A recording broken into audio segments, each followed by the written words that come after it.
Request for approval of additional financing of the National Social Safety Net Program.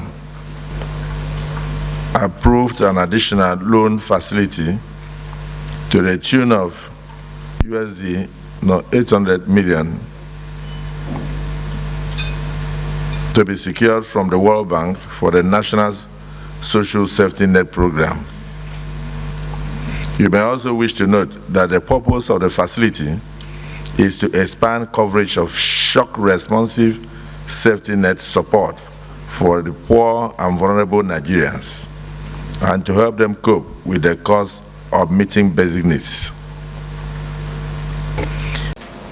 This situation disheartening, considering the current high cost of living that Nigerians are already grappling with.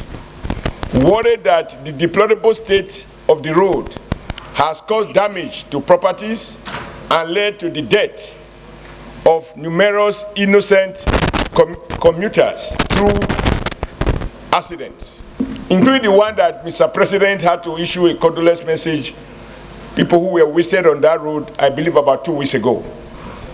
Also worried that the road passes through the sites of 2 major economic zones, 2 major cement factories in Okbela, in Edo State, which attracts heavy-duty vehicular movement 24 hours of the day throughout the year, making it very strategic route for the country's socio-economic development.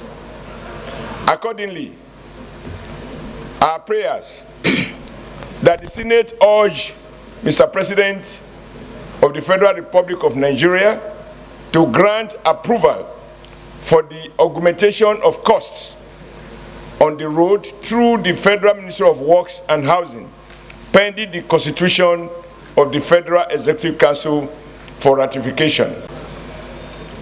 That particular road we are talking about is also the gateway to Delta State. It's a gateway to the northern part of Nigeria, going through Delta, through Aushi, down to Lokoja.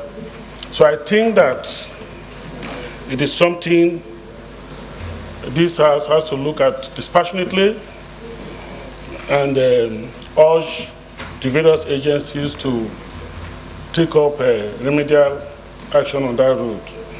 I also want to... Let me thank distinguished Senator Oshumole for bringing this up, and to say that yes, indeed, I have seen the long queue of trailers on that road and shown on television, not just the man-hour wasted, but the adverse effect on the economy of the nation. And the situation is so bad that it is not something that you call on FEMA. FEMA cannot handle this. So the main contract is something that we must encourage. Thank you for bringing this to the fore. And I hope the Committee on Legislative Compliance will definitely move into action to ensure that the motion we have just taken and the prayers here approved by the Nigerian Senate are actually adhered to.